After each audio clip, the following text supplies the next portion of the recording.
म्हणतात मनमतपणे वाचक बोलावे ते काय जनादिशे सोय अधर्माची. मनमत माऊली सांगतात अरे हे म्हणजे अधर्म आहे आणि स्वतः अधर्माने वागून मला समाजाला सुद्धा अधर्मामध्ये घालण्याचं कार्य या माध्यमातून केलं जातं. आणि म्हणून याच्यासाठी आम्हाला माऊली सांगतात खोटे खरे नाणे हो चुकले, खरे नाणे हो चुकले, खोटे फार प्रिय झाले.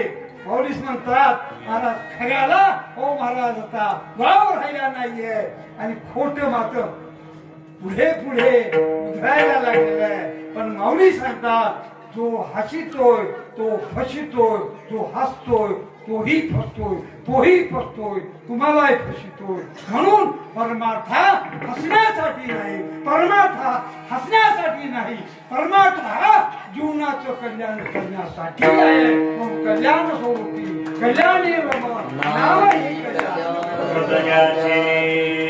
मग 1 मिनिटाचा आणखी वेळ